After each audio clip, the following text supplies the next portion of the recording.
8 universités m'ont admis, mais mon père a brûlé les lettres pour que j'aide mon frère. Il ignorait que j'en avais caché une. 5 ans plus tard, je reviens riche, dans une voiture et un costume qu'ils ne pourront jamais s'offrir. Je m'appelle Chloé Dupont. J'ai 23 ans. Il y a 5 ans, je me tenais parfaitement immobile dans le salon de ma famille, dans une banlieue chic de Cannes, et je regardais mon père jeter mon avenir dans une cheminée en briques. Il a tenu ma lettre d'admission à HEC Paris à la lumière, a allumé son briquet argenté et a mis le feu à l'épais parchemin. Je n'ai pas crié. Je n'ai pas pleuré. J'ai simplement regardé les bords se recroqueviller en cendres noires pendant que ma mère se tenait silencieusement derrière lui, tenant les 7 autres enveloppes restantes. « Tu restes à la maison pour aider ton frère à réussir », a dit mon père, Richard. Il a jeté le papier en flammes sur les bûches et a attrapé l'enveloppe de Sciences Po. Ensuite, Charles a besoin d'une maison calme pour lancer son entreprise. Nous avons besoin que tu travailles à temps plein à la brasserie pour aider à couvrir ses frais de démarrage. La famille soutient la famille, Chloé. Il pensait avoir brûlé mes 8 admissions universitaires ce soir-là. Il pensait m'avoir piégé avec succès dans une vie au SMIC pour servir de distributeur de billets au délire de mon grand frère. Ce que mon père ignorait, c'est que la lettre la plus importante de toutes, une bourse d'excellence couvrant l'intégralité des frais pour l'école polytechnique, était à ce moment précis pliée à plat à l'intérieur de ma basket Stan Smith gauche. Pour comprendre pourquoi mon père a brûlé mes réussites, vous devez comprendre la dynamique de la famille Dupont. Dans notre maison, mon grand frère Charles était le centre incontesté de l'univers. Charles était bruyant. Charles était exigeant. Charles était un visionnaire. Du moins, selon mes parents. À l'époque où j'étais au lycée, Charles avait déjà abandonné 2 universités publiques différentes. À chaque fois qu'il échouait, mes parents blâmaient les professeurs, le programme ou l'environnement. Lorsqu'il a décidé de devenir entrepreneur dans la tech, ils ont réhypothéqué notre maison pour financer son train de vie. J'étais la fille invisible. J'ai appris très tôt que mes notes, mes résultats d'examen et mes ambitions étaient perçus comme des menaces pour l'ego fragile de Charles. Quand je ramenais des bulletins avec 20/20 de moyenne, ma mère, Suzanne, s'empressait de les cacher dans un tiroir pour que Charles ne se sente pas mal face à ses propres échecs. J'ai passé 4 ans à étudier en secret. J'ai postulé dans les meilleures écoles tard le soir sur un ordinateur portable cabossé que j'avais acheté dans un vide-grenier. J'ai payé moi-même les frais d'inscription en utilisant l'argent de mes pourboires de mon travail du week-end comme serveuse. Je savais que l'éducation était mon seul billet de sortie d'une maison qui me traitait comme une servante. Quand les épaisses enveloppes ont commencé à arriver par la poste, j'ai commis l'erreur fatale de les laisser sur le comptoir de la cuisine.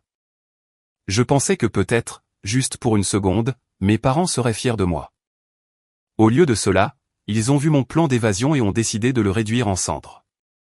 Mais ils ont sous-estimé la quantité de feu que je pouvais traverser. Je n'ai pas crié quand les lettres ont brûlé. Je ne suis pas tombé à genoux pour supplier mon père d'arrêter. Je n'ai pas versé une seule larme pendant qu'il se tenait là, tenant son briquet argenté, l'air incroyablement satisfait de lui-même. J'avais passé 18 ans à apprendre que dans la maison des Dupont, toute manifestation d'émotions négatives était considérée comme une attaque directe contre la tranquillité de mes parents. Si je pleurais, ma mère, Suzanne, m'accusait d'être manipulatrice. Si je criais, mon père, Richard, me disait que j'étais ingrate et instable. Mais plus important encore, je savais que réagir ne ferait que leur donner la satisfaction de me briser. Ils voulaient que j'accepte mon rôle désigné de personnage secondaire dans la grande tragédie de mon grand frère, Charles, et de sa série interminable d'échecs. Je suis donc resté dans le salon, inhalant l'odeur âcre du papier brûlé, et j'ai conservé une expression parfaitement neutre. Quand la dernière enveloppe s'est recroquevillée en cendres blanches, mon père s'est épousseté les mains. Il m'a fait un signe de tête paternel et sévère, comme s'il venait de me rendre un énorme service.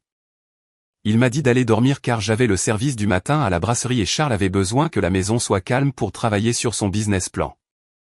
J'ai dit bonne nuit. Je me suis retourné et j'ai monté les escaliers recouverts de moquettes jusqu'à ma chambre. J'ai fermé la porte sans la claquer. Je me suis assise sur le bord de mon lit simple et étroit et j'ai attendu. J'ai attendu que la télévision en bas s'éteigne. J'ai attendu les pas lourds de mon père marchant dans le couloir. J'ai attendu le déclic de la porte de la chambre de mes parents qui se verrouillait. J'ai fixé l'horloge numérique sur ma table de chevet, regardant les chiffres rouges lumineux changer. 22h30, 23h15, minuit, 1h du matin. Je n'ai pas bougé. Mon cœur battait si fort contre mes côtes que je pensais que le son pourrait résonner à travers les cloisons, mais mes mains étaient complètement immobiles. À exactement 2h du matin, je me suis enfin penché et j'ai délaissé ma basket Stan Smith gauche. J'ai glissé mon pied hors de la chaussure et j'ai plongé la main à l'intérieur. Sous la semelle en mousse bon marché, pressée complètement à plat, se trouvait l'épais parchemin de couleur crème de ma lettre d'admission à l'école polytechnique. Je l'ai sorti et j'ai lissé les plis avec mes pouces. Le sceau officiel de l'université brillait dans la faible lumière de ma lampe de bureau. C'était une bourse académique d'excellence.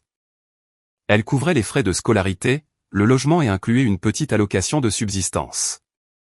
C'était un morceau de papier valant 1 million d'euros que j'avais intercepté auprès du facteur 3 jours plus tôt. Je savais que mon père détruisait mon courrier. J'avais remarqué que mes lettres de refus arrivaient, mais que mes admissions manquaient mystérieusement à l'appel. Le jour où la lettre de Polytechnique est arrivée, j'ai rejoint le facteur au bout de l'allée, j'ai fourré l'épaisse enveloppe dans ma chaussure et je suis rentré dans la maison en agissant comme si la boîte aux lettres était vide. En regardant la lettre maintenant, dans l'obscurité silencieuse de ma chambre d'enfant, j'ai ressenti une montée froide, dure et pure d'adrénaline. C'était ma preuve de vie. C'était la preuve irréfutable que je valais plus qu'un salaire au SMIC destiné à la start-up fantaisiste de mon frère. Charles avait 25 ans, vivait dans notre sous-sol et lançait sa 3e entreprise imaginaire. La première était une entreprise de t-shirts personnalisés qui a fait faillite en 6 mois. La deuxième était un podcast lifestyle qui a coûté 10 000 € à mes parents en équipement audio et a généré exactement 0 auditeur. Maintenant, il préparait une application. Il ne savait pas coder. Il ne savait pas construire un modèle financier. Mais mes parents ont quand même réhypothéqué notre maison car Charles était l'enfant prodige et son succès allait valider toute leur existence. Je n'étais que la fille de rechange, la main-d'œuvre engagée, le filet de sécurité qu'ils pouvaient exploiter quand l'argent viendrait à manquer. Je me suis levé et j'ai tiré un sac de sport en toile noire délavé du fond de mon placard. Je n'ai pas emballé de souvenirs.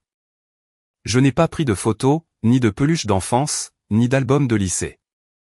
J'ai emballé 3 jeans, 5 chemises, des sous-vêtements, des chaussettes et mon ordinateur portable cabossé. Je suis allé à ma commode et j'ai ouvert le tiroir du bas. J'ai plongé la main tout au fond et j'ai sorti une paire de chaussettes d'hiver enroulées. À l'intérieur, il y avait 400 € en espèces. C'était l'argent de l'obtention de mon diplôme envoyé par des parents éloignés. Ma mère m'avait explicitement dit de remettre tout cadeau de diplôme pour le fonds du ménage, ce qui était sa façon polie de dire que cela servirait à rembourser les dettes de carte de crédit de Charles. J'avais menti en lui disant que je n'avais reçu que des cartes de vœux. J'ai enfoui les 400 € au fond de la poche de mon jean. J'ai mis une veste sombre et j'ai passé le sac de sport sur mon épaule. J'ai regardé la pièce une dernière fois. Et je suis descendu à pas de loup, en retenant mon souffle. Les lames du parquet grinçaient doucement, mais le bruit des ronflements de mon père masquait le son. Je suis descendu en retenant mon souffle. Je suis entré dans la cuisine. Le clair de lune filtrait à travers les stores, projetant de longues ombres sur le sol en lino. J'ai retiré les clés de la maison de mon trousseau. Je les ai placées délicatement sur l'îlot de la cuisine, juste à côté de la machine à café où mon père les trouverait en se réveillant pour servir à Charles son café du matin. Le cliquetis métallique des clés frappant le plan de travail en granit fut le son le plus définitif que j'ai jamais entendu. Je suis sorti par la porte de derrière et j'ai marché dans l'air frais de la nuit de la Côte d'Azur. La gare routière était à 5 km, dans le quartier commercial. Je n'ai pas appelé de taxi. Je ne voulais pas de traces numériques et je devais conserver chaque euro que je possédais. J'ai commencé à marcher. Je suis passé devant les pelouses bien entretenues et les garages pour 2 voitures de mon quartier de banlieue. J'ai regardé les fenêtres sombres des maisons, me demandant combien d'autres familles cachaient leur pourriture derrière leurs portes d'entrée fraîchement peintes.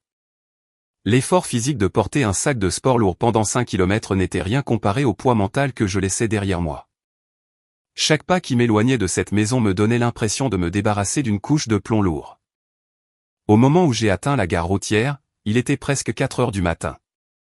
La station était baignée d'une lumière fluorescente crue et vacillante. Ça sentait le café rassis, le diesel et le désespoir. Je me suis approché du guichet. L'employé m'a regardé avec des yeux complètement indifférents. J'ai demandé le prochain billet aller simple pour Paris. Il a tapé sur son clavier et m'a dit que c'était 95 €. J'ai décollé les billets de ma liasse d'espèces et je les ai glissés sous la paroi de verre. Il m'a tendu un billet en papier et a pointé la porte 4. Le trajet en bus a duré 14 heures angoissantes. J'étais assise près de la fenêtre à l'arrière, regardant la campagne française, la vallée du Rhône et la Bourgogne défiler derrière la vitre sale. Le moteur grondait sous moi, vibrant à travers mes os. Des passagers montaient et descendaient à des arrêts aléatoires.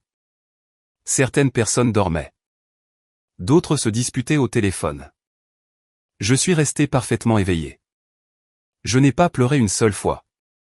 Pleurer est un luxe réservé aux personnes qui ont un filet de sécurité pour les rattraper quand elles s'effondrent. J'étais en chute libre totale. Si je me brisais, il n'y aurait absolument personne pour ramasser les morceaux. Alors, j'ai concentré mon esprit sur la survie. J'ai visualisé le plan de Paris. J'ai mémorisé les itinéraires de métro que j'avais étudiés. J'ai transformé ma colère en une arme solide, un bouclier que je pourrais porter dans la ville. Mais aucune dose de visualisation ne pouvait me préparer à la réalité de la descente de ce bus à la gare routière de Bercy à Paris. Au moment où les portes automatiques se sont ouvertes, j'ai été frappé par un mur physique de bruit, d'odeur et de vitesse humaine pure. Des milliers de personnes se déplaçaient avec une détermination agressive. Les taxis klaxonnaient à l'extérieur. Les bâtiments dominaient les rues, bloquant le soleil et transformant les avenues en de profonds canyons de béton. Je me suis tenu sur le trottoir, serrant fermement la lanière de mon sac de sport. J'ai ressorti ma lettre d'admission pour me rappeler pourquoi j'étais ici. J'avais la bourse. J'avais l'admission. Mais en regardant les petits caractères, la première vague de véritable panique m'a frappé. La bourse couvrait le logement, mais le jour de l'emménagement dans les résidences universitaires n'était prévu que dans 2 semaines. J'étais complètement seul dans la ville la plus chère du pays avec 300 € en poche. Je n'avais pas d'appartement. Je n'avais pas de garant. Je n'avais pas de contact d'urgence. Ma famille biologique pensait probablement que j'étais morte dans un fossé quelque part. Et pire, ils se sentaient probablement soulagés de ne plus avoir à me nourrir. J'ai réalisé très vite que la bataille n'était pas terminée juste parce que j'avais échappé au salon de mon père. En fait, la guerre ne faisait que commencer. Je devais trouver comment survivre les 14 prochains jours dans les rues de Paris sans me faire dévorer toute crue. Et je devais le faire tout en maintenant les notes requises pour conserver ma bouée de sauvetage d'1 million d'euros. J'ai pris une grande inspiration de l'air épais rempli de gaz d'échappement, j'ai jeté mon sac sur mon épaule et j'ai marché droit dans le chaos. Les 14 premiers jours à Paris avant l'ouverture officielle des résidences universitaires furent une masterclass de pur désespoir humain. Je passais mes nuits assise dans une brasserie ouverte 24h24 en banlieue, à Saint-Denis, sirotant une seule tasse de café noir à 2 € jusqu'à ce que la serveuse ait pitié de moi et cesse de me demander de partir. Je dormais par courtes périodes paranoïaques, les bras étroitement enroulés autour de mon sac de sport en toile. Je me lavais le visage et me brossais les dents dans les toilettes publiques de la gare routière. Je mangeais du pain nature et je calculais exactement combien de calories j'avais besoin pour simplement continuer à avancer. J'étais absolument terrifié. Mais sous la terreur se trouvait un noyau métallique brûlant de pure défiance. Je n'allais pas craquer. Si mon père voulait que j'échoue pour que mon frère puisse briller, j'allais m'assurer que ma réussite les aveuglerait tous. Quand le jour de l'emménagement est enfin arrivé, j'ai franchi les portes en fer forgé du campus de l'école polytechnique, me sentant comme une usurpatrice qui avait réussi à contourner les agents de sécurité. Le campus était magnifique. C'était une forteresse immaculée d'architecture imposante avec de vastes pelouses vertes. Mais le contraste entre ma réalité et celle de mes camarades de classe était complètement suffocant. Je regardais les parents décharger des SUV de luxe flambant neufs, sortant de la literie de créateurs, des mini-réfrigérateurs et des ordinateurs portables hors de prix. Des mères pleuraient et serraient leurs filles dans leurs bras. Des pères prenaient des photos remplies de fierté. J'ai marché seul jusqu'à ma chambre universitaire attribuée, portant le même sac de sport délavé que j'avais fait dans le noir. Il me restait exactement 42 € à mon nom. Je savais que la bourse d'excellence couvrait mes frais de scolarité et ma chambre, mais elle ne couvrait pas le coût physique pour rester en vie en région parisienne. Les manuels scolaires coûtaient des centaines d'euros. La nourriture était brutalement chère. Le métro était une ponction quotidienne. Dans les 48 heures suivant mon arrivée sur le campus, j'ai trouvé 2 emplois. Je travaillais de nuit à la bibliothèque principale du campus, de minuit à 6 heures du matin, rangeant les livres retournés et remettant en ordre les salles d'études. Ensuite, je dormais exactement 2 heures avant de marcher 3 pâtés de maison jusqu'à un café près du campus où je faisais le service du matin de 8 heures à midi, servant des expressos à des professionnels fortunés et impatients. Après ça, j'allais en cours. L'épuisement physique était profond. Il y avait des jours où mes mains tremblaient tellement à cause de la caféine et du manque de sommeil que je pouvais à peine lire mes propres notes de cours. Mais peu importe à quel point mes os me faisaient souffrir, l'épuisement n'était rien comparé au poids psychologique étouffant de ma maison d'enfance. Dans ma chambre d'étudiante, j'étais fatigué, mais j'étais libre. Je n'avais pas à marcher sur des œufs autour d'un homme adulte piquant une crise de colère parce que son entreprise tech imaginaire faisait faillite. Je n'avais pas à écouter ma mère lui trouver des excuses. Mais je ne pouvais pas complètement échapper à la réalité de ce qui se passait dans le Sud. Même si j'avais changé de numéro de téléphone, je consultais encore occasionnellement les profils publics sur les réseaux sociaux de ma famille élargie, juste pour voir le naufrage lent que j'avais laissé derrière moi. Charles vivait toujours dans le sous-sol. Il avait abandonné son idée de podcast et s'investissait désormais totalement dans le développement d'une application qui participait à l'évaluation communautaire de nourriture de luxe pour chiens. C'était une idée complètement inutile sur un marché saturé. Mais mes parents traitaient la chose comme s'ils venaient de guérir une maladie majeure. À travers une publication Facebook négligente d'une tante, j'ai appris que mon père avait encaissé une part massive de ses économies de retraite pour payer une agence spécialisée pour concevoir le logo de l'application de Charles. Je me suis assise dans la bibliothèque du campus à 3 heures du matin, fixant le solde de mon compte bancaire, qui était actuellement de 18 €, et j'ai pensé à mon père remettant nonchalamment 50 000 € pour le dessin numérique d'un os pour chien. C'est à ce moment précis, assis sous les lumières fluorescentes crues, entouré de milliers de livres, qu'une réalisation terrifiante m'a envahi. Survivre n'allait pas suffire. Obtenir un diplôme de Polytechnique et décrocher un emploi stable en entreprise à 80 000 € par an n'allait pas me protéger. Mes parents étaient financièrement irresponsables et profondément liés à la ruine inévitable de mon frère. Lorsqu'ils finiraient par faire complètement faillite, lorsque la banque viendrait saisir leur maison et leur voiture, ils viendraient me chercher.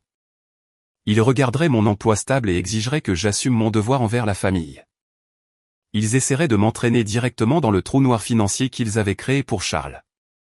Si j'étais juste à l'aise, ils me saigneraient à blanc. Je n'avais pas besoin d'être à l'aise. Je devais devenir complètement et définitivement intouchable. J'avais besoin du genre de richesse et de pouvoir qui bâtit des murs si hauts que ma famille ne pourrait même pas en voir le sommet. Le point d'inflexion s'est produit au cours du semestre de printemps de ma 2e année. Je faisais le service du mardi matin au café, essuyant la buse vapeur de la machine à expresso. La boutique était située près d'un grand pôle financier de la Défense et était un endroit prisé des investisseurs en capital risque et des banquiers d'affaires pour tenir des réunions informelles avant de rejoindre leur tour de verre. 2 hommes en costume en laine sur mesure étaient assis au comptoir en attendant leur commande. Ils parlaient fort, se moquant complètement de qui pouvait les entendre. Nous venons de perdre 12 millions d'euros sur cette start-up de logistique, a dit l'homme le plus âgé, se frottant les tempes de frustration. Le dossier d'investissement était impeccable. Le fondateur avait le pédigré, mais le taux de combustion en interne était toxique, et nos modèles prédictifs ont totalement manqué les signaux d'alarme comportementaux de l'équipe dirigeante. L'homme plus jeune a remué son café. J'ai arrêté d'essuyer le comptoir. Mon cœur a frappé contre mes côtes si fort que je l'ai senti dans ma gorge. Évaluation algorithmique des risques, prédiction de l'échec des startups en fonction des décisions financières comportementales. Je savais exactement de quoi il parlait car je l'avais vécu. Depuis 1 an, j'apprenais discrètement à coder dans ma chambre d'étudiante. Cela avait commencé comme un mécanisme d'adaptation. J'essayais de comprendre mathématiquement pourquoi mes parents étaient si aveugles face aux échecs de Charles. J'avais commencé à construire des feuilles de calcul complexes pour suivre la chronologie de ses faillites. J'avais saisi le capital initial qu'il avait reçu, la vitesse à laquelle l'argent partait en fumée, les dépenses de luxe inutiles qu'il privilégiait au détriment du développement réel du produit, et le point d'effondrement inévitable. J'avais transformé la vie entière de mon frère en un ensemble de points de données. Ensuite, j'ai appris le Python et j'ai commencé à construire un algorithme prédictif juste pour voir si un ordinateur pouvait identifier le moment exact où une entreprise était condamnée avant que les humains impliqués ne s'en rendent compte. J'étais essentiellement en train de construire le logiciel back-end exact d'évaluation des risques que ces investisseurs en capital risque recherchaient désespérément. Et j'utilisais mon frère, l'enfant prodige, comme référence absolue pour un échec spectaculaire. J'ai tendu leur café aux hommes et j'ai pratiquement couru jusqu'à ma chambre universitaire dès la fin de mon service. Je n'ai pas dormi pendant les 3 jours suivants. J'ai arrêté d'aller à mes cours optionnels. J'ai vécu d'eau du robinet et de biscuits rassis de la cantine. J'ai ouvert mon ordinateur portable et j'ai commencé à décortiquer mon code, le transformant d'un simple tracker de données en un modèle financier prédictif sophistiqué. J'ai configuré l'algorithme pour analyser des milliers de microtransactions, en les croisant avec les taux de survie de l'industrie. Ce fut un processus d'essai et d'erreur brutal et angoissant, mais guidé par une pure rancune et le besoin désespéré de devenir intouchable, j'ai fini par percer le secret. J'avais un prototype fonctionnel.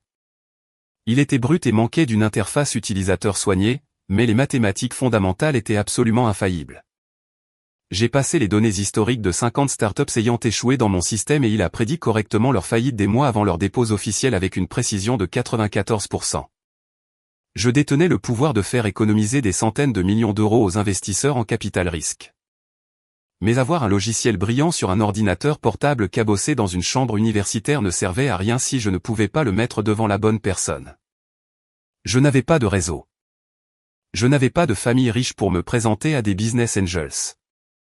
J'étais une serveuse de 20 ans avec des cernes sous les yeux et un compte bancaire frôlant le zéro. J'avais besoin d'un requin. J'avais besoin de quelqu'un d'assez impitoyable pour regarder au-delà de mon âge et voir la valeur brute et indéniable de l'arme que je venais de construire. J'ai commencé à faire des recherches sur les sociétés d'acquisition technologique les plus agressives de Paris. Je cherchais un type spécifique de prédateur et il n'a pas fallu longtemps pour la trouver. Elle s'appelait Vivienne Vasseur. Elle était l'associée directrice d'une société de capital risque spécialisée qui orchestrait des OPA hostiles et des acquisitions technologiques agressives. Les magazines financiers la qualifiaient de brillante, froide et totalement inapprochable. Elle était exactement ce qu'il me fallait. Et comme le destin fait bien les choses, elle devait donner une conférence en tant qu'invitée à l'école polytechnique la semaine suivante. Je savais que je n'aurais pas droit à une introduction polie. Je savais qu'elle ignorerait un email et que ses assistants bloqueraient tout appel téléphonique. J'allais devoir lui tendre une embuscade et j'allais devoir le faire avec le genre d'audace qui ferait s'arrêter un requin de nager. La guerre passait officiellement de l'ombre de ma chambre étudiante aux salles de réunion étincelantes et à enjeux élevés du quartier de la Défense. Je me suis assise au tout dernier rang de l'amphithéâtre de l'université, mon ordinateur portable cabossé posé sur les genoux. Vivienne Vasseur n'est pas simplement montée sur scène. Elle en a pris le contrôle. Elle portait un tailleur Saint-Laurent parfaitement coupé et son expression était totalement dénuée de chaleur. Elle était l'associée directrice de Vasseur Capital, une société d'investissement connue pour exécuter les acquisitions technologiques les plus agressives du quartier des affaires. Pendant l'heure qui a suivi, je l'ai regardé démanteler absolument les modèles économiques de 3 étudiants en master différents. Elle n'a pas élevé la voix. Elle a simplement posé des questions pointues et chirurgicales qui ont exposé chaque faille de leur projection financière jusqu'à ce que les étudiants balbutient. Elle possédait une brillance analytique terrifiante. En la regardant, j'ai compris qu'elle était exactement le genre de prédateur dont j'avais besoin pour reconnaître mon travail. Quand la conférence s'est terminée, un essaim d'étudiants en finance ambitieux s'est précipité vers la scène, espérant lui remettre leur CV. Je ne les ai pas rejoints. Je savais qu'une femme comme Vivienne Vasseur jetait les CV non sollicités directement à la poubelle. Au lieu de cela, je me suis glissé par les portes arrière de l'auditorium et j'ai couru dans le couloir en direction des ascenseurs VIP privés. Je savais, pour avoir fait des recherches sur sa société, que l'efficacité était sa religion principale. Elle n'attendrait pas dans le hall bondé. Je me suis tenu à côté des portes en acier brossé de l'ascenseur privé et j'ai attendu. Mon cœur battait à un rythme frénétique contre mes côtes. Si la sécurité du campus me surprenait en train de tendre une embuscade à une milliardaire donatrice de l'université, je pouvais perdre ma bourse et être renvoyé. Mais jouer la carte de la sécurité ne m'avait jamais protégé dans la maison de mon père, et ça n'allait pas me protéger ici. 2 minutes plus tard, Vivienne a tourné au coin, flanquée d'un assistant de direction silencieux. Elle ne m'a même pas regardé en entrant dans l'ascenseur.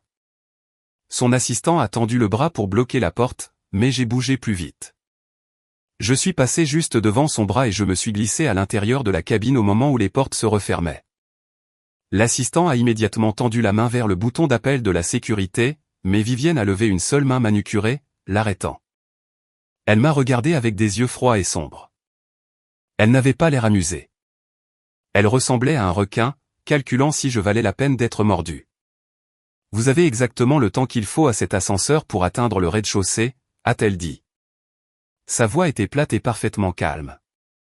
Dites-moi pourquoi vous venez de risquer que la sécurité du campus vous traîne hors de ma vue. Je n'ai pas hésité. Je l'ai regardé droit dans les yeux et j'ai parlé avec une conviction totale.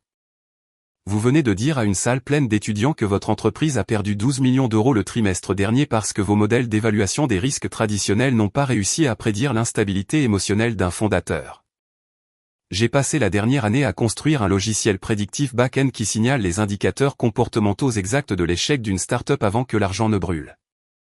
Il analyse les dépenses d'ego, les restructurations impulsives et les retraits de salaires disproportionnés, et il les croise avec les taux de survie de base. J'ai passé les données historiques de 50 entreprises en faillite dans mon système. Il a prédit leur dépôt de bilan avec une précision de 94% des mois avant que les humains impliqués ne se rendent compte qu'ils étaient condamnés. L'ascenseur descendait en douceur. Vivienne n'a pas scié. Elle m'a simplement dévisagé, analysant chaque mot que je venais de prononcer. Qui a financé vos recherches, a-t-elle demandé. Personne, ai-je répondu. L'ascenseur a sonné, indiquant que nous avions atteint le rez-de-chaussée. Les portes se sont ouvertes, révélant le hall animé de l'université. Vivienne n'est pas sortie. Elle s'est tournée vers son assistant et lui a dit d'annuler son déjeuner d'affaires. Puis elle s'est tournée vers moi. Montrez-moi le code, a-t-elle ordonné. Nous nous sommes assises à une petite table dans le coin d'un café calme du campus. J'ai ouvert mon ordinateur bon marché et je l'ai guidé à travers l'algorithme. Je lui ai montré les points de données, les déclencheurs comportementaux et la chronologie prédictive. Pendant 45 minutes, elle m'a posé les questions financières les plus brutales et complexes que j'ai jamais entendues. J'ai répondu à chacune d'elles sans que ma voix ne tremble. Quand elle a finalement fermé mon ordinateur, elle s'est adossée à sa chaise. Vous avez une interface utilisateur terrible, a-t-elle dit franchement. Le code est brut et la sécurité de votre serveur est pratiquement inexistante. Mais les mathématiques sont absolument terrifiantes. Vous avez la faim de quelqu'un qui a été affamé. Je vous offre un stage rémunéré dans mon cabinet à partir de demain matin. Vous travaillerez directement sous les ordres de mon équipe d'analyse de données pour affiner ce logiciel. Si vous craquez sous la pression, je vous renvoie. Si vous réussissez, nous parlerons d'action. Ce stage est devenu le creuset qui a forgé tout mon avenir. Pendant les 2 années suivantes, j'ai vécu dans un état d'épuisement hautement fonctionnel. Je travaillais chez Vasseur Capital 70 heures par semaine tout en conservant ma bourse à Polytechnique.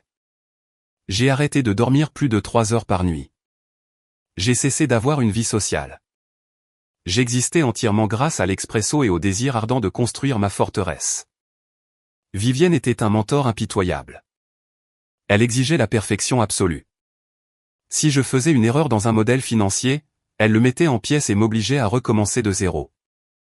Mais contrairement à ma mère qui m'ignorait, ou à mon père qui me sabotait activement, Vivienne exigeait la perfection parce qu'elle croyait réellement que j'étais capable de l'atteindre. Pour la première fois de ma vie, un adulte m'a regardé et a vu un potentiel illimité au lieu d'un fardeau. Au moment où j'ai eu 22 ans, le logiciel était terminé. Nous l'avions testé avec succès en temps réel aux côtés de l'équipe traditionnelle d'évaluation des risques de Vasseur Capital. Mon algorithme a signalé avec succès 3 investissements catastrophiques, permettant à la société d'économiser plus de 40 millions d'euros en dettes toxiques. J'étais assise dans l'immense bureau d'angle de Vivienne avec vue sur les toits de Paris quand elle a fait glisser un lourd document juridique sur son bureau en verre. C'était une lettre d'intention. Vasseur Capital proposait de financer la création de mon entreprise de logiciels avec 2 millions d'euros de fonds initiaux. Je conserverais 60% de la propriété et la société de Vivienne prendrait 40% en fournissant l'infrastructure de l'entreprise. C'était le genre de contrat dont rêvaient les jeunes fondateurs de la tech. Mais une condition massive et inflexible était attachée à l'argent. Vous ne pouvez pas diriger une entreprise de technologie financière de plusieurs millions d'euros entre vos cours d'université, a dit Vivienne en se servant un verre d'eau pétillante. Si vous signez ce contrat, vous devez abandonner Polytechnique. Vous devez vous consacrer à cet empire à plein temps. Je suis resté parfaitement immobile, fixant le contrat. Pour accepter l'offre, je devais abandonner la bourse d'excellence couvrant tous les frais que j'avais sortis en douce de la maison de mon père, cachée dans ma chaussure. Cette lettre d'admission avait été ma seule preuve de valeur. Elle avait été ma porte de sortie. Abandonner l'école signifiait jeter le filet de sécurité même pour lequel j'avais tout sacrifié. Mais en regardant Vivienne, j'ai réalisé que s'accrocher à un filet de sécurité n'est qu'une autre façon de planifier une chute. Je ne voulais plus être en sécurité. Je voulais devenir celle qui fait les rois. J'ai pris le lourd stylo en argent sur son bureau et j'ai signé mon nom sur la ligne pointillée. Abandonner l'une des écoles les plus prestigieuses de France pour devenir la PDG de ma propre entreprise d'analyse prédictive a été la décision la plus terrifiante et la plus exaltante de ma vie. Avec le soutien agressif de Vivienne et mon algorithme infaillible, notre entreprise a explosé. En 12 mois, nous vendions des licences du logiciel à 3 des plus grandes banques d'investissement de la Bourse de Paris. Les chiffres d'affaires étaient vertigineux. J'ai quitté mon petit appartement et j'ai acheté un vaste penthouse dans le Triangle d'Or. J'ai acheté des tailleurs sur mesure qui coûtaient plus cher que ce que mon père gagnait en un mois. À mon 23e anniversaire, mon entreprise a été officiellement acquise par un énorme conglomérat bancaire mondial pour 15 millions d'euros. J'ai conservé mon siège au conseil d'administration et Vivienne a fait de moi la plus jeune associée junior de l'histoire de sa société de capital risque. J'avais réussi à construire ma forteresse. J'étais une multimillionnaire vivant dans les nuages, entourée d'une famille de cœurs composée de personnes brillantes et impitoyables qui respectaient mon esprit. Je m'étais complètement effacé du radar de ma famille biologique. Je n'appelais jamais. Je n'écrivais jamais.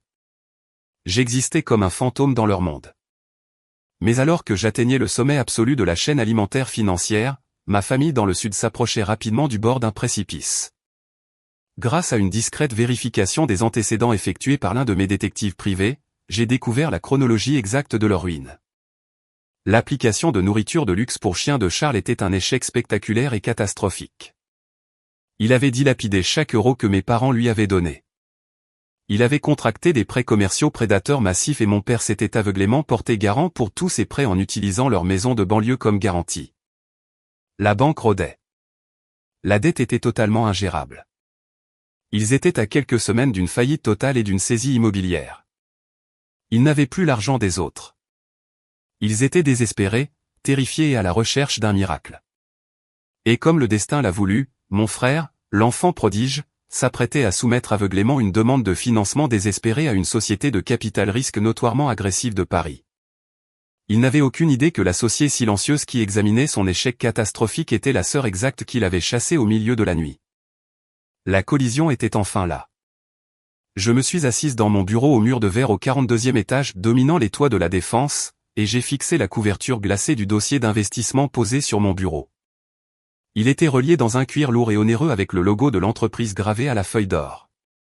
L'entreprise s'appelait Aristochien. C'était la grande vision de l'avenir de mon frère Charles.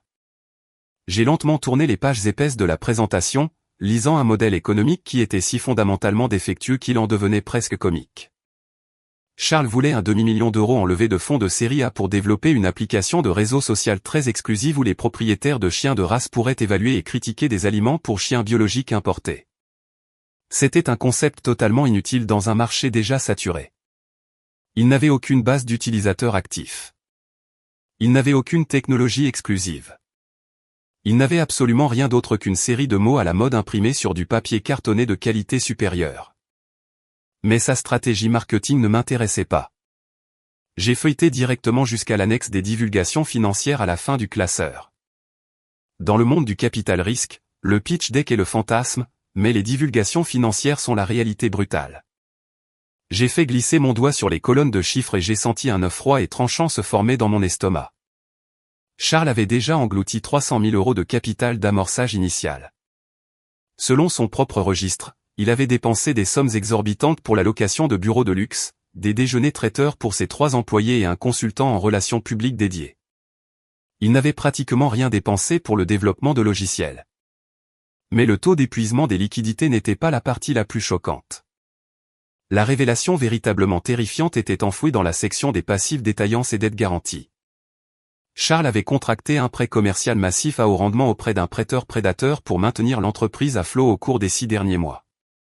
Parce que son entreprise n'avait aucun actif et aucun revenu, le prêteur exigeait une garantie physique. J'ai fixé l'adresse indiquée sur le contrat de prêt notarié. C'était l'adresse exacte de ma maison d'enfance dans la banlieue chic de Cannes. Mon père, Richard, avait signé en tant que garant principal. Ma mère, Suzanne, était co-signataire. Ils avaient littéralement parié le toit au-dessus de leur tête, la maison où j'avais grandi, la maison où mon père avait brûlé mes lettres d'admission à l'université, sur une application de nourriture pour chiens. Je me suis adossé à mon fauteuil de bureau ergonomique et j'ai pensé à la maladie psychologique pure du favoritisme de mes parents. Pourquoi un homme d'âge moyen approchant de la retraite mettrait-il en jeu tout son filet de sécurité physique sur un fils ayant un historique documenté d'échecs totaux? Parce que dans les banlieues aisées, l'illusion du succès est souvent plus importante que la réalité de la stabilité.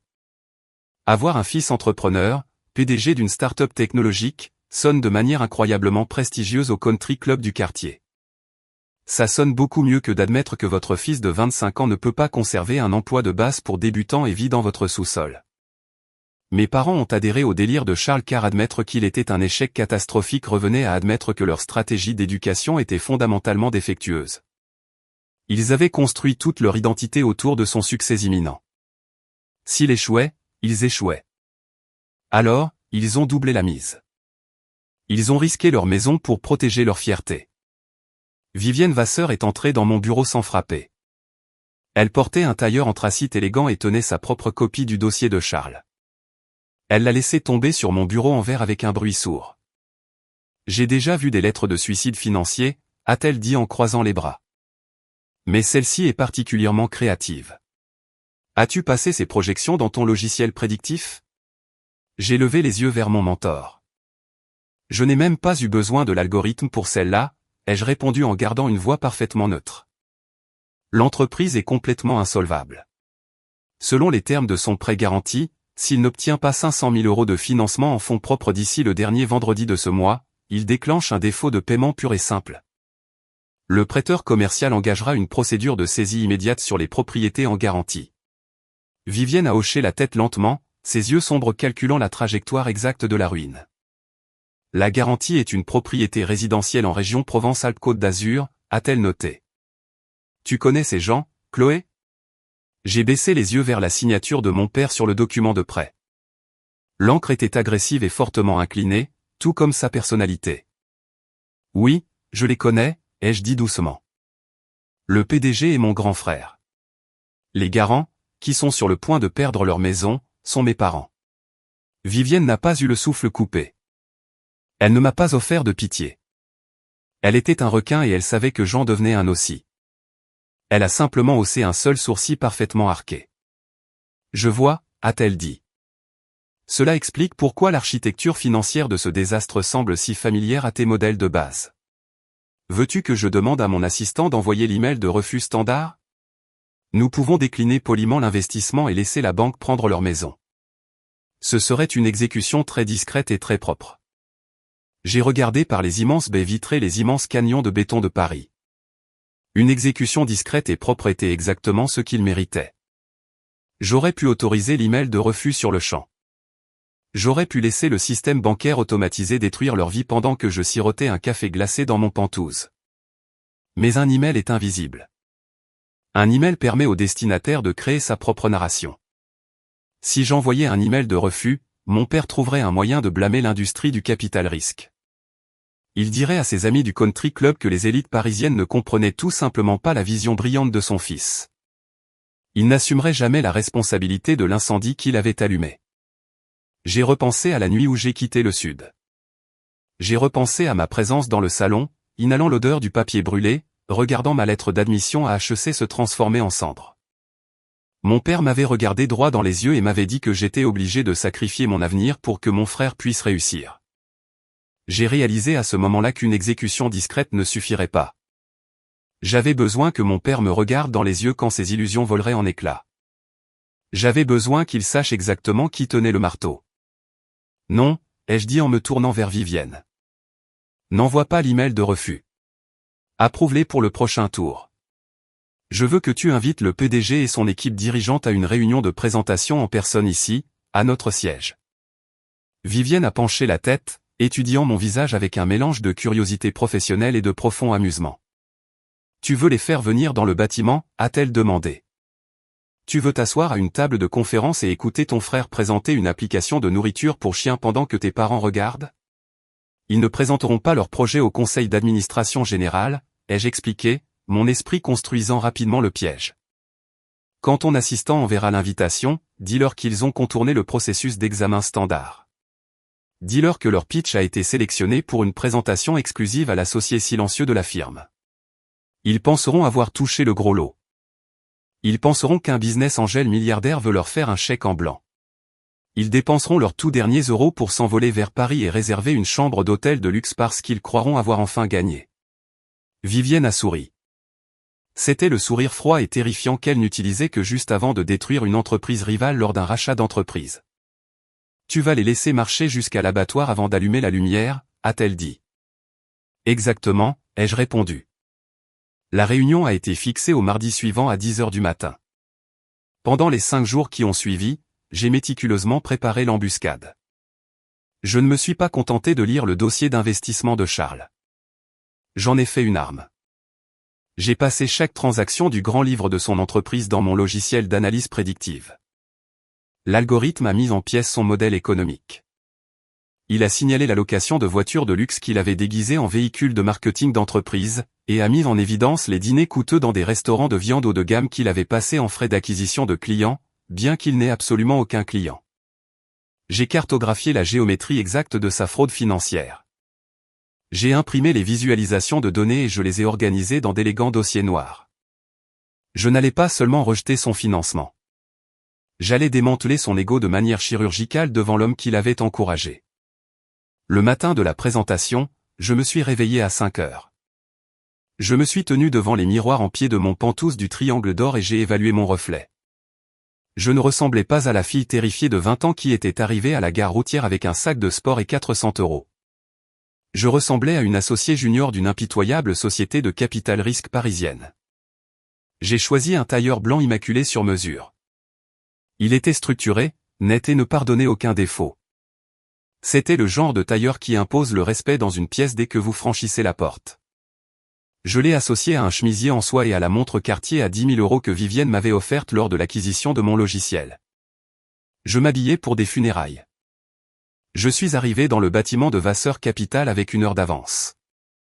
Je suis entré dans la salle de conférence principale à l'étage de la direction. La pièce était intimidante à dessein. Elle comportait une immense table de conférence en acajou poli entourée de chaises en cuir noir. Le mur du fond était entièrement en verre, offrant une vue plongeante et vertigineuse sur les rues en contrebas.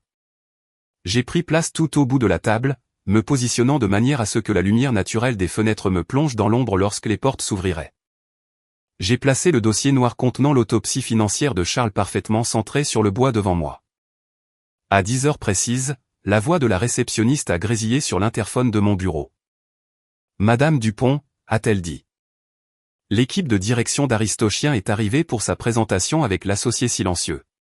Faites-les entrer, ai-je répondu. Ma voix était aussi froide et claire que la glace en hiver. J'ai croisé les mains, les posant sur le dossier noir. J'ai entendu les pas lourds s'avancer dans le couloir moquetté. J'ai entendu la voix tonitruante de mon père résonner avec assurance pendant qu'il parlait à la réceptionniste. Il avait l'air exactement le même, arrogant, plein de certitude et complètement ignorant du fait qu'il marchait droit dans un piège conçu par la fille qui l'avait jeté. Les lourdes portes en verre de la salle de conférence se sont déverrouillées avec un déclic et se sont lentement ouvertes. Je me suis assise en bout de l'immense table de conférence en acajou et j'ai attendu que le piège se referme. La pièce était parfaitement silencieuse, à l'exception du léger bourdonnement du système de climatisation et du tic-tac régulier de la montre Cartier à mon poignet gauche. J'avais positionné ma chaise en cuir spécifiquement pour que le soleil du matin, se reflétant sur les gratte-ciel parisiens voisins, me projette en silhouette partielle. C'est une tactique d'intimidation classique que j'ai apprise en regardant Vivienne démanteler des cadres rivaux. Vous aveuglez légèrement votre adversaire avec l'éblouissement tout en gardant votre propre visage entièrement illisible. J'ai lissé les revers de mon tailleur blanc. Mon rythme cardiaque était stable, à 60 battements par minute au repos. 5 ans plus tôt, dans le salon de mon père, j'aurais tremblé de terreur. Aujourd'hui, j'étais une espèce complètement différente. J'étais le prédateur attendant patiemment que la proie entre dans la cage de verre qu'elle avait elle-même construite. Les lourdes portes en acajou se sont ouvertes avec un léger sifflement hydraulique. Mon frère Charles est entré le premier. Il avait 28 ans maintenant, mais il se comportait avec l'énergie nerveuse et désespérée d'un adolescent qui avait oublié de réviser pour un examen final. Il portait un costume bleu marine un peu trop grand aux épaules, et il serrait un pointeur de présentation en plastique dans sa main moite comme si c'était un radeau de sauvetage.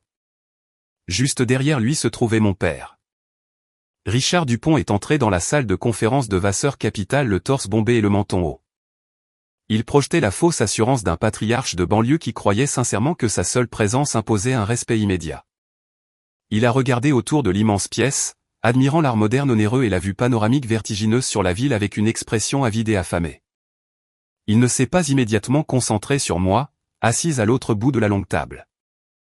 Il était trop occupé à être impressionné par la richesse qu'il pensait être sur le point d'acquérir. « Messieurs » a dit la réceptionniste en faisant un geste vers le bout de la table. « L'associé silencieux va vous recevoir maintenant. » Elle a reculé dans le couloir et a refermé les lourdes portes. Le claquement bruyant de la serrure magnétique a résonné sèchement dans la pièce caverneuse, les enfermant à l'intérieur avec moi. Mon père a tourné son attention vers le bout de la table. Il a affiché un grand sourire commercial de façade et a fait 3 pas confiants en avant. « Merci beaucoup d'avoir pris le temps de nous recevoir », a-t-il tonné. Sa voix a rebondi sur les murs de verre, remplissant l'espace silencieux d'une autorité usurpée. Nous représentons Aristochien, et nous sommes incroyablement ravis de partager notre vision révolutionnaire avec vous aujourd'hui. Il a tendu sa main droite, se préparant à une poignée de main professionnelle ferme pour sceller son accord imaginaire. Puis la lumière du soleil a tourné et a illuminé mon visage. Mon père s'est arrêté de marcher. Sa main tendue s'est figée en l'air. Le sourire de façade a littéralement glissé de son visage, laissant place à un masque de choc pur et absolu. Ses yeux se sont écarquillés d'une manière impossible. Il a cligné des yeux rapidement, comme si son cerveau rejetait violemment les informations optiques que ses yeux lui envoyaient. Il a ouvert la bouche, mais aucun son n'en est sorti. Charles a heurté le dos de mon père parce qu'il n'avait pas levé les yeux de ses notes de présentation. Il a trébuché, a retrouvé son équilibre et a finalement regardé tout au bout de la table.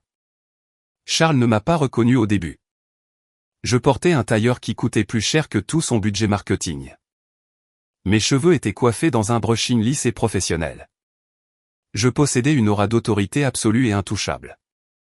Mais ensuite, ses yeux ont croisé les miens et sa mâchoire est tombée.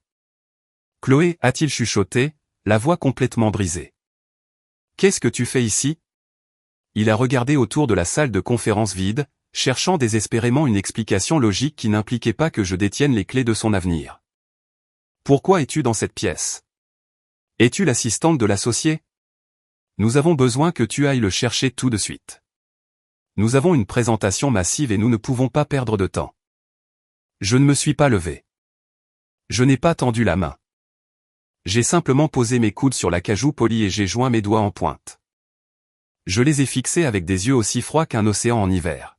« Je ne suis pas l'assistante, Charles », ai-je dit. Ma voix était calme, posée et absolument terrifiante. Je suis l'associé junior de ce cabinet. Je suis l'investisseur silencieux qui a demandé cette réunion spécifique et vos finances sont une vaste blague. Asseyez-vous, tous les deux. Parlons de votre dette catastrophique. Mon père a laissé échapper un étrange bruit d'étranglement.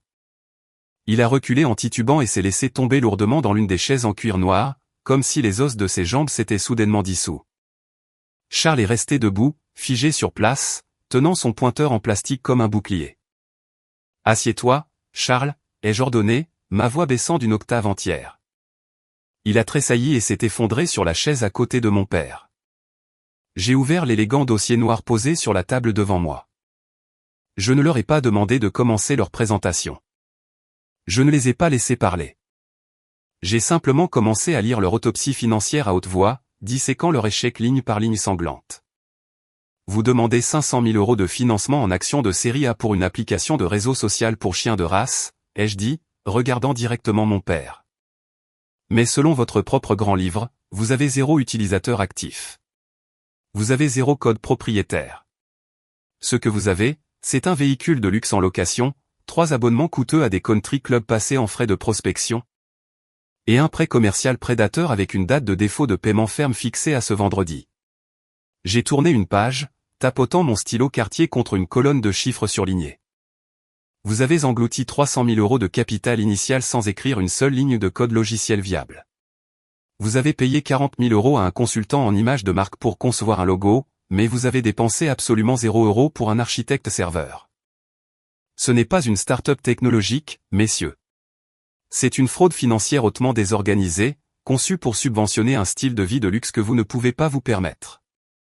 Mon père a finalement retrouvé sa voix. C'était la même voix autoritaire et exigeante qu'il avait utilisée la nuit où il avait brûlé mes admissions à l'université dans la cheminée. C'était la voix d'un homme essayant désespérément de reprendre le contrôle d'une histoire qui lui avait déjà glissé entre les doigts. « Écoute-moi bien, Chloé », a-t-il dit en se penchant en avant et en pointant un doigt épais et tremblant vers moi. « Je ne sais pas à quel jeu tu joues ni comment tu t'es arnaqué une place dans cette chaise de luxe. Mais tu vas montrer un peu de respect à ton frère. Nous sommes venus ici pour un financement, et tu dois ton soutien à cette famille. Tu as toujours été égoïste et jalouse de Charles. Maintenant, tu vas autoriser cet investissement ou je vais sortir de cette pièce, parler à ton patron et te faire virer sur le champ. » J'ai regardé son doigt pointé. Je n'ai absolument rien ressenti. Ni peur, ni intimidation, juste une pitié clinique et froide pour un homme qui ne réalisait pas qu'il était déjà mort. J'ai levé une seule main manucurée, le réduisant au silence instantanément. « Ce n'est pas ton salon, Richard, » ai-je dit froidement. « C'est ma salle de conférence. Tu ne donnes pas d'ordre ici. Tu ne fixes pas les règles. Tu n'as pas le droit de piquer une crise quand la réalité refuse de se plier à tes illusions. Tu es assis dans un bâtiment que je contribue à contrôler, à demander de l'argent que je gère personnellement, et tu supplies parce que tu es un échec financier spectaculaire. » J'ai fermé le dossier noir avec un claquement sec et violent qui les a fait sursauter tous les deux sur leur chaise. Tu t'es porté garant d'un prêt commercial toxique à haut rendement en utilisant ta maison de banlieue comme garantie pour financer une application pour nourriture pour chiens, ai-je continué. Quand tu déclencheras le défaut de paiement vendredi, le prêteur commercial va prendre ta maison. Ils prendront tes voitures. Ils liquideront tes comptes retraite. Tu es entièrement et complètement en faillite. Tu as brûlé mon avenir pour le garder au chaud, et maintenant vous allez tous les deux mourir de froid. La réalité absolue de mes paroles a finalement percé l'épaisse muraille d'arrogance de mon père. La fausse assurance s'est complètement vidée de lui, laissant derrière elle un vieil homme terrifié. Il a regardé le dossier fermé sur la table, puis a levé vers moi des yeux larmoyants et désespérés. « Chloé, je t'en prie, » a-t-il supplié, sa voix soudain aiguë et fluette. « Tu ne peux pas nous faire ça. Tu ne peux pas nous laisser perdre la maison. Nous sommes ta famille. Nous t'avons élevé. Tu dois aider ton frère. Il a juste besoin d'un peu plus de temps pour faire fonctionner tout ça. Nous te rembourserons. Je te promets que nous te rembourserons. » Charles pleurait ouvertement maintenant, s'essuyant le nez avec le dos de la manche de son costume bon marché. Il ressemblait à un petit enfant qui venait de faire tomber sa glace sur le trottoir. Je me suis levé de ma chaise, boutonnant la veste de mon tailleur blanc. « Je n'ai à faire absolument rien, » ai-je dit, les regardant de haut depuis le bout de la table. « Il y a 5 ans, tu m'as jeté parce que tu pensais que j'étais un fardeau. Tu as brûlé mes lettres d'admission parce que tu voulais m'utiliser comme distributeur de billets pour subventionner son échec. Eh bien, je viens d'auditer son succès. Il ne vaut absolument rien. Votre demande de financement est officiellement refusée. Vous pouvez trouver la sortie de mon bâtiment tout seul. » Je leur ai tourné le dos et je suis sorti de la salle de conférence, laissant mon père et mon frère complètement paralysés dans le silence étouffant de leur propre ruine. Mais refuser officiellement leur financement et laisser une banque commerciale anonyme les expulser était beaucoup trop clément. Une saisie bancaire anonyme permettrait à mon père de jouer les victimes. Il blâmerait l'économie. Il blâmerait le système financier impitoyable. Il devait comprendre le coût exact et spécifique de ce qu'il m'avait fait. Je suis allé directement dans mon bureau privé, j'ai décroché le téléphone sur mon bureau et j'ai composé la ligne directe du gestionnaire de patrimoine personnel de Vivienne. Je lui ai donné l'ordre de contacter immédiatement le prêteur commercial qui détenait la créance garantie sur la maison de mes parents. Je lui ai dit de racheter la totalité de la dette en utilisant une société écran que je contrôlais personnellement. Je n'allais pas laisser une banque sans visage prendre leur maison. J'allais le faire moi-même. 2 jours plus tard, j'ai fait un petit sac de voyage et j'ai réservé un vol en première classe pour l'aéroport de Nice. Je retournais dans le sud, et j'apportais le feu avec moi. J'avais regardé mon père et mon frère trébucher hors de la salle de conférence comme deux hommes venant de survivre à un violent accident de voiture, pour réaliser qu'ils étaient encore en train de se vider de leur sang. Ils ne m'ont pas dit un mot de plus. Ils n'ont pas crié, menacé ou exigé le respect comme ils le faisaient quand je vivais sous leur toit. Le poids suffocant de ma richesse et la réalité absolue de leur faillite leur avaient coupé le souffle. Les lourdes portes en acajou s'étaient refermées derrière eux, les scellant hors de ma forteresse et les renvoyant dans les rues impitoyables de Paris. J'étais resté assise au bout de la table de conférence pendant un long moment, parfaitement immobile, écoutant le bourdonnement du système de climatisation. Je venais de refuser formellement leur financement et de garantir l'effondrement de l'empire technologique imaginaire de mon frère. Mais en regardant l'élégant dossier noir contenant leur ruine financière, je savais que laisser simplement une banque commerciale anonyme prendre leur maison n'allait pas m'apporter la conclusion que j'exigeais. Une saisie immobilière par une banque commerciale est un processus bureaucratique lent. Elle implique des lettres automatisées, des agents de recouvrement insensibles et une expulsion légale stérile. Cela donne aux personnes désespérées comme mon père l'opportunité de se dépeindre comme les victimes tragiques d'un système financier défaillant. Il passerait le reste de sa vie assis dans des bars à dire à quiconque voulait l'entendre que les banques avaient détruit l'avenir de son brillant fils. Je n'allais pas lui accorder ce confort. Je n'allais pas le laisser blâmer l'économie ou la nature impitoyable du capital-risque. J'avais besoin qu'il sache avec une certitude absolue et terrifiante que l'architecte de sa destruction était la fille exacte qu'il avait jetée. J'ai décroché le téléphone sur la table de conférence et j'ai composé la ligne directe du gestionnaire de patrimoine senior chez Vasseur Capital. Quand il a répondu, je lui ai donné une série d'instructions très précises. Je lui ai dit de contacter le prêteur commercial prédateur qui détenait la créance garantie sur la maison de banlieue de mes parents dans le sud. Dans le système financier, la dette commerciale toxique est achetée et vendue sur le marché secondaire tous les jours. Lorsqu'un emprunteur est à quelques semaines d'un défaut de paiement ferme, les prêteurs sont souvent ravis de vendre le papier à une société de capital investissement juste pour retirer le passif de leur livre. J'ai ordonné à mon gestionnaire de patrimoine d'acheter l'intégralité du portefeuille de dette de ma famille en utilisant une société holding opaque que je contrôlais totalement. Je me fichais de la prime exigée par la banque. J'avais des millions d'euros en capitaux liquides et j'étais sur le point de l'utiliser pour acheter le toit physique au-dessus de la tête de mes bourreaux. La transaction a pris moins de 48 heures pour être validée.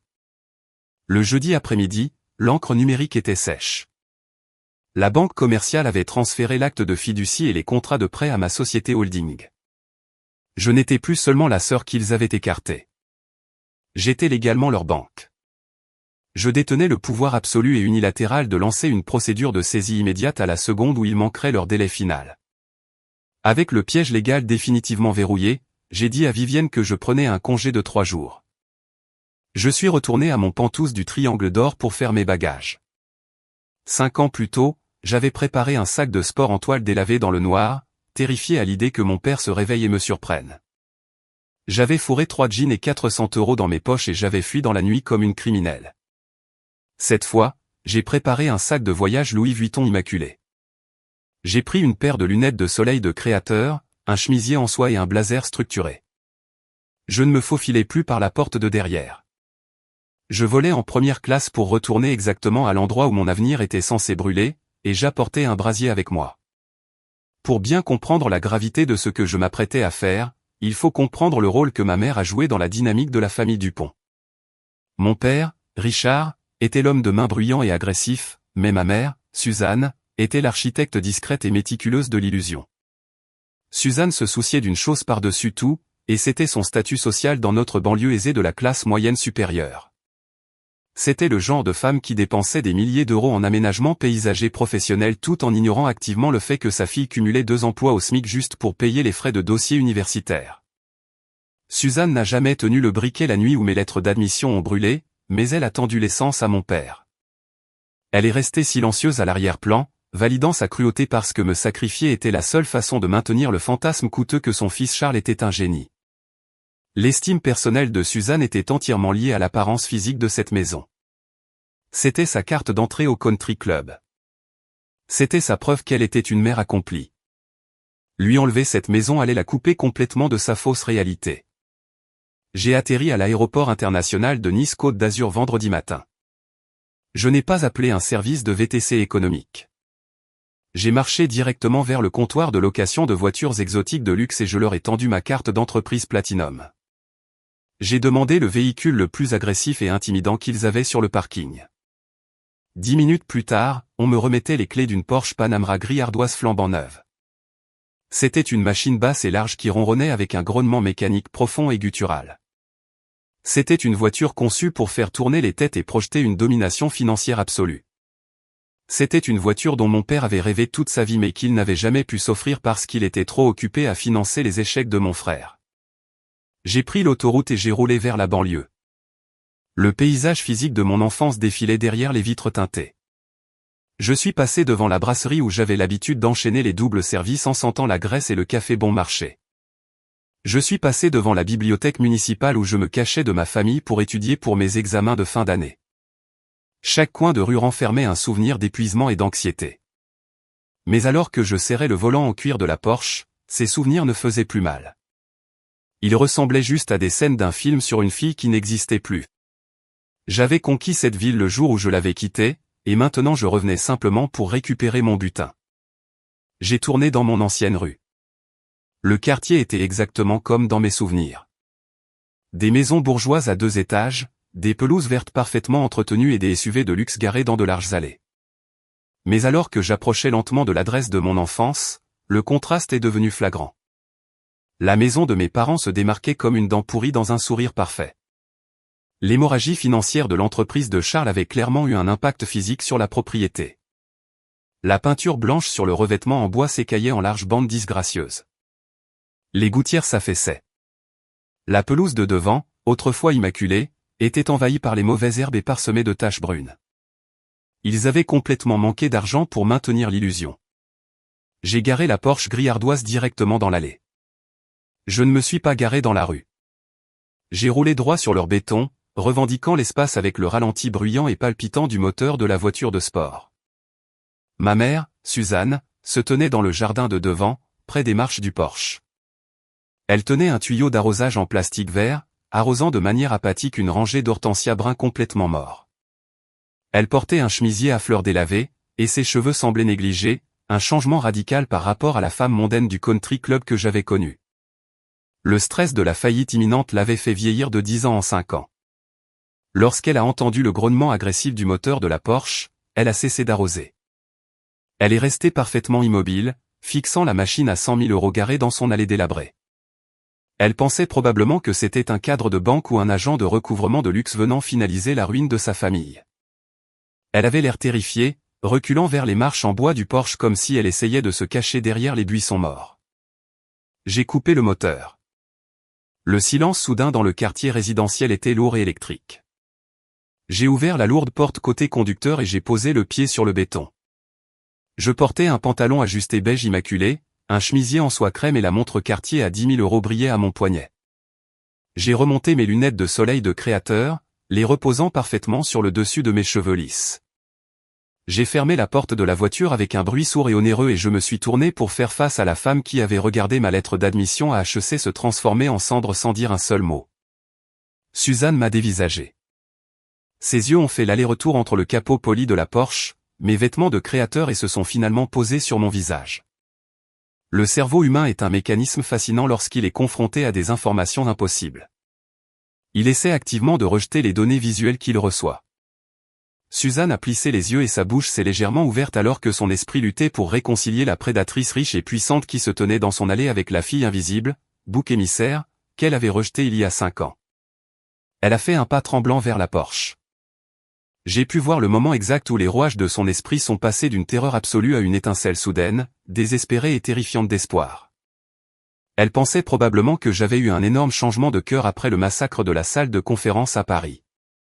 Dans sa logique maternelle tordue, elle croyait probablement que j'avais pris l'avion jusqu'à la Côte d'Azur dans une voiture de sport à 100 000 € pour m'excuser auprès de mon père et offrir à mon frère un renflouement de plusieurs millions. « Chloé » a-t-elle murmuré, sa voix tremblant si fort qu'elle ressemblait à une feuille sèche prise dans le vent. « Tu es revenue. Tu es si belle. Regarde cette voiture. Regarde-toi. Nous savions que tu ne nous laisserais pas simplement tomber. Nous savions que tu te souviendrais de ta famille. » Elle a tendu les bras, se préparant à me tirer dans le genre d'étreinte chaleureuse et maternelle qu'elle m'avait activement refusée pendant toute mon enfance. Je n'ai pas bougé. Je n'ai pas souri. J'ai simplement levé la main gauche, paume vers l'extérieur, établissant une frontière physique immédiate et impénétrable entre nous. « Ne me touche pas, Suzanne », ai-je dit. Ma voix était complètement plate, dépourvue de toute chaleur ou affection familiale. La dureté de mon ton et l'utilisation de son prénom l'ont frappée comme un coup physique. Elle a reculé, trébuchant en arrière de quelques pas jusqu'à ce que son talon heurte le bord de l'allée en béton. Avant qu'elle ne puisse dire un mot de plus, la lourde porte d'entrée en bois de la maison s'est violemment ouverte. Mon père, Richard, et mon frère Charles ont fait irruption sur le porche. Le grondement bruyant et agressif du moteur de la Porsche les avait tirés de leur ruine misérable et imminente. Ils se sont arrêtés net en haut des marches. Ils avaient tous les deux l'air totalement épuisés. Mon père portait un polo froissé, et son visage était mal rasé. L'assurance artificielle qu'il avait projetée dans la salle de conférence de Vasseur Capital à peine 2 jours auparavant avait entièrement disparu, remplacée par le regard creux et enfoncé d'un homme qui savait qu'il se noyait dans une dette toxique. Charles se tenait légèrement derrière lui, regardant par-dessus l'épaule de mon père comme un enfant effrayé se cachant d'un orage. Ils ont dévisagé la voiture de sport gris ardoise garée agressivement sur leur propriété. Puis leurs yeux sont montés et se sont verrouillés sur moi. Pendant quelques longues et atroces secondes, personne n'a respiré. Le quartier résidentiel était parfaitement calme à l'exception du bruit du tuyau d'arrosage qui déversait de l'eau sur l'allée. J'ai remarqué du coin de l'œil que Madame Garnier, la voisine âgée qui habitait la maison d'à côté, avait arrêté de ramasser son courrier du matin et se tenait à la limite de sa propriété, nous regardant activement. Suzanne l'a remarqué aussi, et une rougeur profonde de honte intense a grimpé le long du cou de ma mère. Suzanne avait passé toute sa vie d'adulte à cultiver l'illusion parfaite de la classe moyenne supérieure pour ses voisins, et maintenant son échec ultime se déroulait en plein jour. Mon père a finalement rompu le silence. À mon plus grand étonnement, son instinct de survie a complètement pris le dessus sur sa honte. Il a réellement essayé de sourire. Il a bombé le torse et a descendu les marches en bois, s'approchant de moi avec l'arrogance et l'assurance injustifiée d'un patriarche qui croyait sincèrement avoir encore le contrôle. « Chloé », a-t-il dit, sa voix résonnant à travers la pelouse dans une tentative désespérée de paraître autoritaire. L'audace aveuglante et pure de son sentiment de légitimité était presque magnifique. Il se tenait là, complètement ruiné sur une pelouse mourante, suppliant pratiquement pour sa survie financière, et il essayait encore de me donner des ordres. Il croyait sincèrement que le fait biologique de sa paternité lui accordait un accès illimité à mon compte bancaire. Je ne me suis pas avancé à sa rencontre. Je suis resté parfaitement planté à côté de la portière conducteur de ma voiture. J'ai tendu le bras vers le siège passager et j'ai ramassé l'épaisse et lourde enveloppe Kraft que j'avais apportée de Paris. « Je ne suis pas venu ici pour te sauver, Richard », ai-je dit, ma voix portant clairement dans l'air estival. « Je suis venu ici pour livrer un message. » Mon père s'est arrêté de marcher. Il était à moins de 2 mètres de moi. Le faux sourire a disparu de son visage instantanément, remplacé par une moue sombre et défensive. « De quoi tu parles » a-t-il exigé. « Tu es ma fille. Tu as des millions d'euros. Tu dois ton soutien à cette famille après tout ce que nous avons fait pour toi. » Je l'ai regardé avec un détachement clinique et froid. J'ai ouvert le fermoir de l'enveloppe et j'ai sorti une épaisse liasse de documents légaux imprimés sur du papier lourd de qualité. Le logo de Vasseur Capital était en relief en haut de la première page. J'ai fait 3 pas en avant, envahissant son espace personnel, et j'ai poussé la liasse entière de documents directement contre sa poitrine. Il a levé les mains par réflexe pour les attraper avant qu'ils ne tombent au sol. « Lis la première page », ai-je ordonné. Mon père a baissé les yeux sur les documents. Ses yeux ont balayé l'épais texte noir. J'ai regardé ses pupilles se dilater. J'ai regardé les dernières couleurs se vider complètement de son visage jusqu'à ce qu'il ressemble à une statue de cire. Ses mains se sont mises à trembler si violemment que le papier a froissé bruyamment dans l'air calme. « Qu'est-ce que c'est » a-t-il murmuré. Sa voix était complètement vidée. « C'est la preuve absolue et irréfutable de votre destruction », ai-je dit, en gardant un ton parfaitement conversationnel.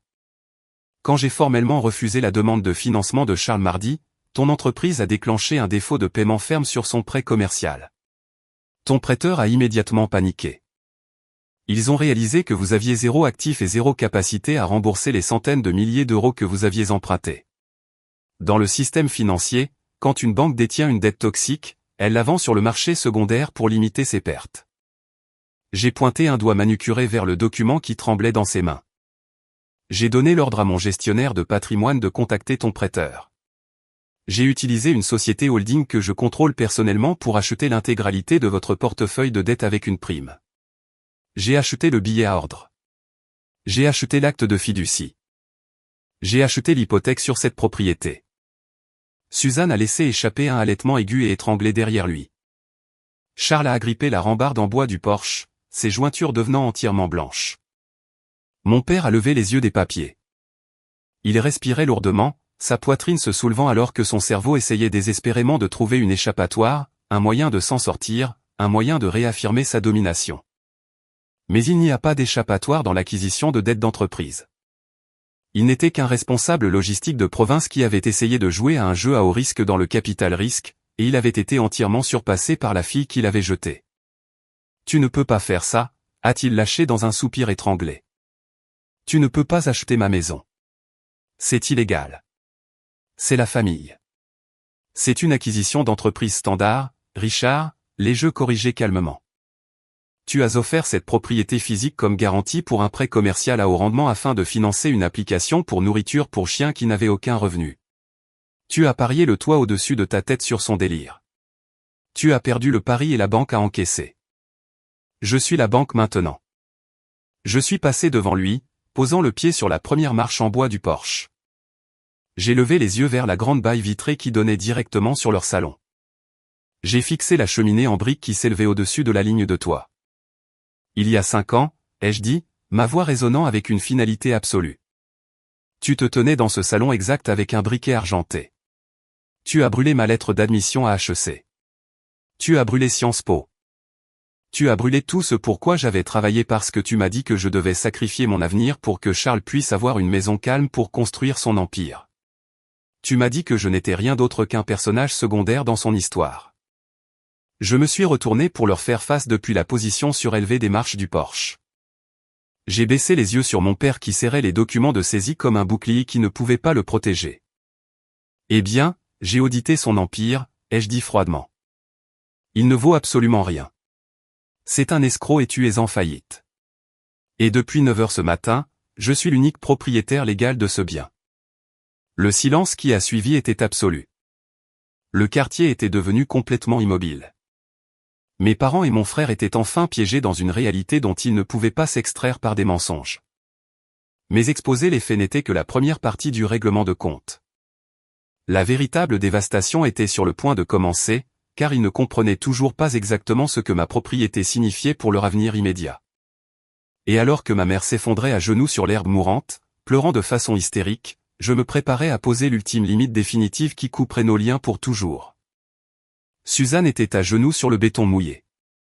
L'eau du tuyau d'arrosage tombait imbibait son chemisier à fleurs onéreux, mais elle ne semblait même pas le remarquer. Pour une femme qui avait passé toute sa vie d'adulte terrifiée à l'idée qu'un seul brin d'herbe ne soit pas à sa place, l'avoir abandonné complètement sa dignité physique était profond. Elle a tendu la main vers mon pantalon beige. J'ai fait un pas délibéré en arrière, gardant mes chaussures entièrement hors de sa portée. Suzanne a commencé à supplier. Elle a dit qu'elle était désolée. Elle a dit qu'elle ne savait pas à quel point mon père me traitait mal. C'était la lâcheté ultime. Même maintenant, face à une ruine financière absolue, elle essayait de réécrire l'histoire pour se faire passer pour la victime. Je l'ai regardée de haut et je lui ai calmement rappelé que c'était elle qui lui avait tendu les 7 autres enveloppes. C'était elle qui m'avait dit que j'étais égoïste de vouloir faire des études. Je lui ai dit que son silence était tout aussi violent que son briquet, et que je les tenais tous les deux également responsables des cendres. Richard serrait toujours les documents de saisie contre sa poitrine comme un gilet pare-balles qui avait déjà failli. Il regardait la paperasse, puis me regardait. Son cerveau essayait désespérément de calculer un moyen de sortir d'un piège aux mâchoires d'acier. Richard était un homme qui avait passé sa vie entière à malmener les guichetiers de banque, les mécaniciens et les serveuses. Il avait l'habitude d'utiliser sa voix forte et sa posture agressive pour forcer le monde à lui accorder des délais et des faveurs. Il a suggéré un plan de remboursement. Il a dit qu'il sortirait de sa retraite. Il a dit qu'il prendrait un emploi de gérant dans un entrepôt de bricolage et qu'il me rembourserait chaque mois jusqu'à ce que la dette soit apurée. Je n'ai pas élevé la voix, mais mes mots ont tranché l'air estival humide comme un scalpel. Je lui ai dit que la dette garantie totale s'élevait à plus de 1,5 million d'euros. J'ai décomposé les mathématiques brutales pour lui. J'ai expliqué que même s'il travaillait 80 heures par semaine pour le reste de sa vie naturelle, l'intégralité de son salaire ne couvrirait même pas les intérêts mensuels générés par le prêt principal. Il avait parié sa sécurité physique sur l'argent du capital risque à haut rendement et il avait perdu de façon spectaculaire. Il n'y avait aucun plan de paiement qui puisse combler un déficit d'1 million d'euros. Puis Charles a enfin parlé. Mon frère de 28 ans s'est avancé depuis le porche.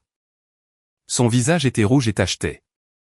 Il a essayé de bomber le torse et a utilisé le même ton exigeant et capricieux qu'il avait utilisé toute notre vie.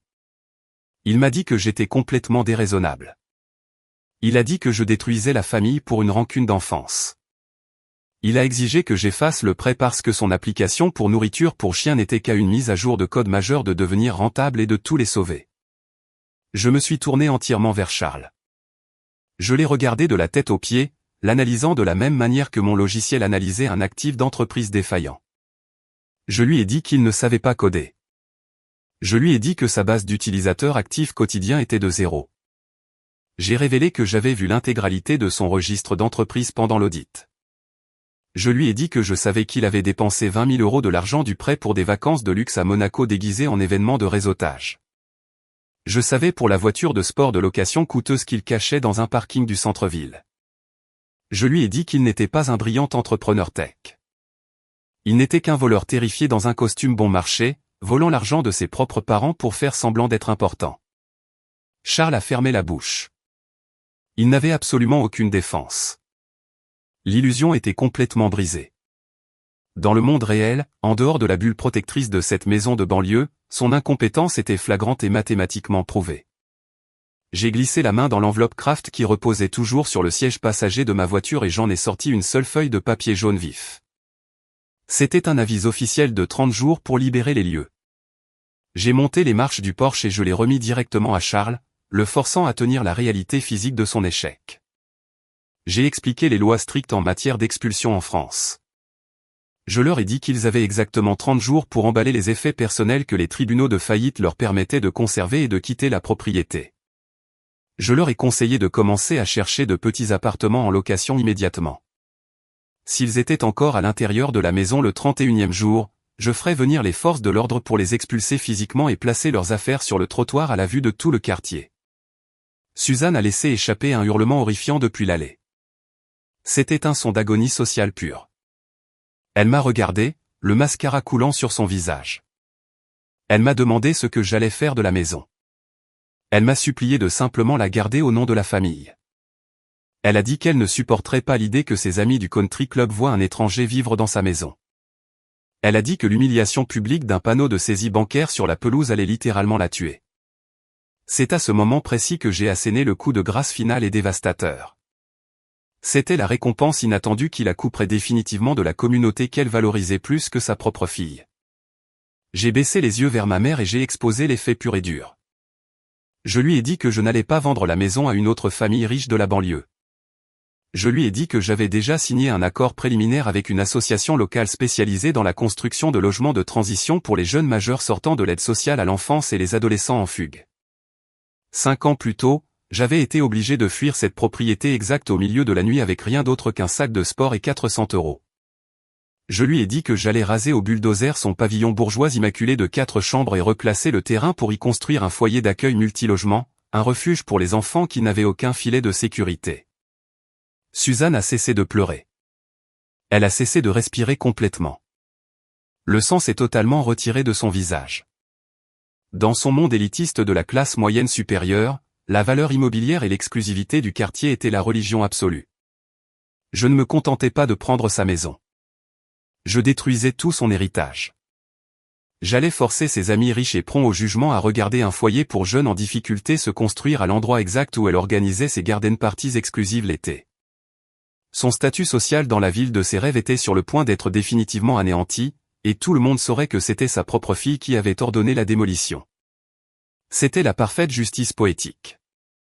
Richard a laissé tomber les documents de saisie sur le porche en bois. Les lourdes pages se sont éparpillées sur le plancher, soufflées légèrement par la brise chaude de l'été. Il s'est appuyé lourdement contre la rambarde en bois, ressemblant à un homme à qui on venait d'annoncer un diagnostic en phase terminale. Il avait enfin compris qu'il n'y avait absolument aucun moyen de sortir de ce piège par l'intimidation ou la négociation. Le rapport de force avait définitivement basculé. Il était complètement à ma merci et je n'en avais plus aucune à accorder. Je leur ai tourné le dos. Je n'ai pas demandé d'excuses, car des excuses de leur part étaient une monnaie sans valeur. J'ai descendu les marches en bois du porche pour la toute dernière fois. Mon pantalon beige a frôlé ma mère, qui était toujours agenouillée silencieusement sur le béton mouillé. Elle n'a pas essayé de m'atteindre à nouveau. Le poids psychologique de ce qui allait arriver à son quartier l'avait complètement paralysé. J'ai ouvert la lourde portière de la Porsche Panamera grise ardoise et je me suis glissé sur le siège conducteur. Le cuir était frais et sentait l'argent neuf et onéreux. J'ai remis mes lunettes de créateur sur mes yeux, me protégeant du soleil aveuglant de l'après-midi. J'ai appuyé sur le bouton de démarrage et le moteur a rugi, brisant l'atmosphère calme de la banlieue une dernière fois. En enclenchant la marche arrière, j'ai regardé par la vitre teintée. Mon père fixait d'un regard vide les documents légaux éparpillés sur le porche. Mon frère pleurait silencieusement, tenant l'avis d'expulsion jaune. Ma mère était toujours par terre, entourée des hortensias morts qu'elle n'avait plus les moyens d'arroser. C'était un portrait parfait des conséquences. J'ai reculé hors de l'allée et je me suis inséré en douceur sur la rue asphaltée. Je n'ai pas regardé dans le rétroviseur. Je me suis éloigné des ruines de ma famille biologique, les laissant naviguer dans la tempête catastrophique qu'ils avaient entièrement créée pour eux-mêmes. Le conflit était enfin terminé. Les dettes étaient payées en totalité et mes comptes étaient complètement soldés. Mais l'histoire ne se termine pas simplement en partant. Elle se termine avec ce que l'on construit dans l'espace vide qu'ils laissent derrière eux. Les gens me demandent constamment si j'ai ressenti la moindre once de culpabilité en m'éloignant de ma maison d'enfance cet après-midi-là. Ils se demandent si, en regardant à travers les vitres teintées de cette voiture de sport et en voyant ma mère pleurer de façon impuissante sur l'allée en béton mouillé, j'ai remis en question mes actions. Ils demandent si j'ai déjà envisagé de faire demi-tour et de leur offrir une fraction de ma richesse juste pour apaiser leur souffrance. La réponse est absolument non. La culpabilité est une émotion strictement réservée aux personnes qui ont une dette ou qui ont causé un préjudice intentionnel et injuste. Je ne devais absolument rien à ma famille biologique. Ils ont passé 18 ans à me traiter comme une ressource jetable, comme une servante non rémunérée entièrement conçue pour subventionner les délires de mon grand frère. Je ne les ai pas détruits activement. Je me suis simplement écarté du chemin et je leur ai permis de subir les conséquences naturelles et exactes de leurs propres décisions financières horribles.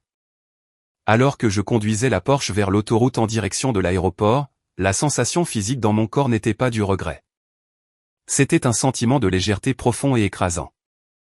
La pression atmosphérique lourde et suffocante de la dynamique de la famille Dupont s'était enfin complètement évaporée de ma vie.